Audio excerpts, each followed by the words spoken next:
What's up, everybody? Welcome to Podcast Now Plus. I'm Alex, and in this video, I want to predict the review scores of Fast and Furious Crossroads. So, this is a game, obviously, it comes out next Friday, and oh boy, do I have a lot of opinions, honestly, on this game. So, we talked about this game a little bit before on this channel. I've talked about it on Podcast Now. Obviously, I'm concerned about this game. Obviously, I have a lot of problems about this movie tie-in game. But again, to try to put some of that aside, but to keep it in mind for this video. So, I love talking about reviews. Although, like I say in all these videos, I don't go based off reviews. I don't buy my games or do anything like that based off of review scores of others. I make the decision myself, and I honestly do implore all of you guys to do the exact same thing. Completely up to you and up to your opinion. But at the same time, I do love looking at reviews. I love seeing what other people say. I love, just discussing it because honestly, it brings out a lot of the best and worst of people when games get good scores, when games get bad scores, both critically and from just, again, like fans, people that buy the actual game. So, Fast and Furious, I mean, obviously, so that was my whole, beginning argument or beginning statement. There's no doubt about it that this game doesn't look all that great, okay, that there could very well be issues with this game. Now, what could very well happen with this game, and you have to look at this when you look at gaming reviews, is when does the embargo drop? So, if you look online, I have no clue. There's nowhere out there that says when the embargo is going to drop on this game. I would imagine it won't be that early. Normally, with games that probably don't have a lot of confidence in themselves or games that you can kind of tell probably aren't going to be all that good, the review embargo doesn't drop very early at all. In fact, it may drop the day before. It may not even drop until the day the game comes out, okay? Which obviously then the day the game comes out, August 7th, next Friday, it's fair game. Anybody can review this game, obviously, right? Because anybody can actually go and buy it. So we'll have to wait and see, honestly, to see when people are actually going to be able to say things about this game. Also, who's going to get this game, right? Because it's a slightly different kind of studio. The Slightly Mad Studios, I believe, is the studio making it. They're a little bit different, especially how to contact them and how they operate. So it's going to be interesting to see who even gets a copy, if anybody even gets a copy of Fast and Furious Crossroads. So, all right.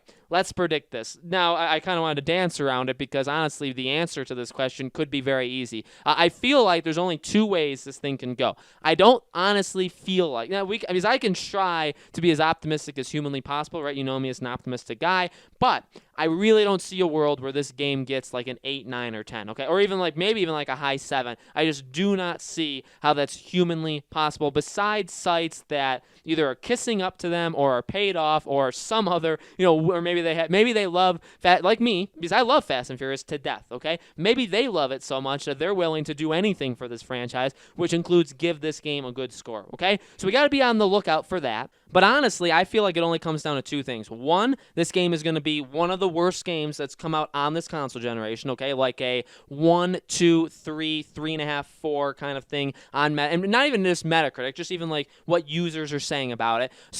/ maybe it's like an Angry Joe thing where he hasn't done it in a very long time, but where he makes like a video saying like, this is one of the worst games I've ever played in my life. I don't think he would necessarily do that for Fast and Furious. Maybe if it's bad enough, he would probably do it. But, it could be that. Or this game could be painfully average. Not even, I guess you could, painfully, okay, that was kind of just to stir things up. It could be average, okay? It could be a 5, 6 kind of game, which is why I don't love review scores, because 5 to some people, you may look at that as being really, really terrible. 5 you may look at to be average. Now, honestly, when I see a 5, I think that's terrible, okay? But in all reality, I also do understand that, a 5 out of 10, that's half, and to a lot of people or a lot of different review, sites, a lot of different scales, 5 is considered an average score. So you got to keep that in mind, too, when you look at review scores. But honestly, I do think, so normally when I do these review scores, I give myself 0.3 range. So I'll say like 6.6 to 6.9, no, that's 0.3. So I give myself that kind of range. I've been very, very close, if not exactly right, with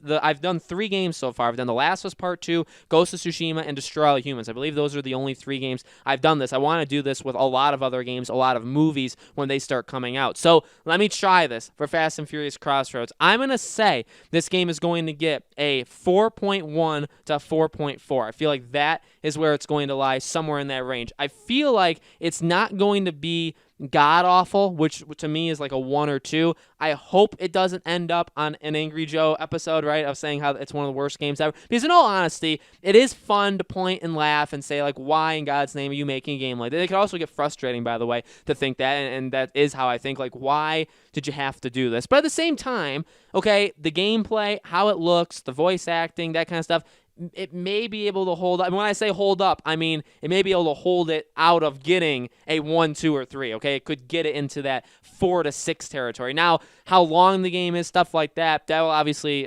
impact it as well. I don't know. I mean, I think based off of how this game looks, how this game is probably going to operate, the repetitiveness that seems like it's going to happen, and for the fact, which is just honestly disturbing and insulting, and I will always think this, the fact that this is a full price game, a $60 game, is a joke. And absolute. I mean, last year when we had like Jumanji, we had that movie tie-in game, we had a Zombieland game. I think they were like $30. I think both of them were like $30. That I think is still way too much. I mean, Cuphead, right, just came back out on PS4. It's been out on all these other consoles. $20. It's one of the best indie games ever created on the face of this planet. Okay, $20. Fast and Furious Crossroads, $60. It's not a AAA game. It shouldn't be $60. So, honestly, when I talk about, and I've said this before, like with reviews, do you review, if it's part of a franchise, do you have to keep that in mind? If it's a remake, are you reviewing it based off of the original, or are you reviewing it based off of standards we have set now?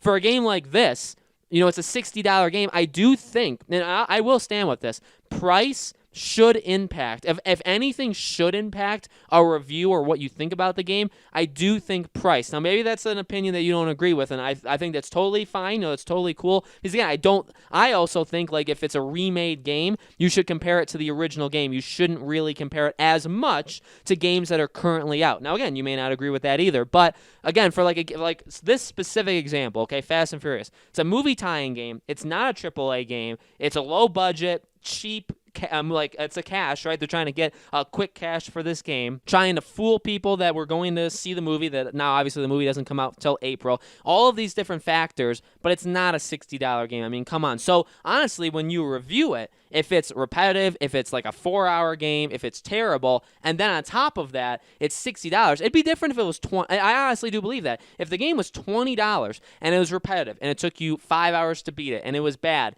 I think you'd still give it probably a higher score, or even if you don't do scores, which I don't even do scores on either of these channels, I think even in my head, I would give it a higher just thought in my head than if it was a $60 game, because if you're spending more money, you expect more from it. I think that's a fair thing to say. So honestly, I feel like that should impact the review scores. I don't know if they will. I hope they do. I think they will, but we're not sure I'm not actually, for sure about that. So, again, my prediction is 4.1 to 4.4. I'll be shocked if this game gets like a 7 or higher, and I wouldn't be shocked if this game gets like a 2 or 3 or 1, somewhere in that range. I mean, I kind of be saddened by it because it's kind of hurting the Fast and Furious brand, but I wouldn't be surprised. So, guys, let me know in the comments below, what do you think? Where would you say the review scores of this game are going to land? Are you going to buy this game day one? Are you going to buy on some sort of massive super sale, which I may eventually do that? If the game is like $15, $20, I may pick it up. If the game is $60 at launch, I'm not doing it. But let me know your thoughts in the comments below. As always,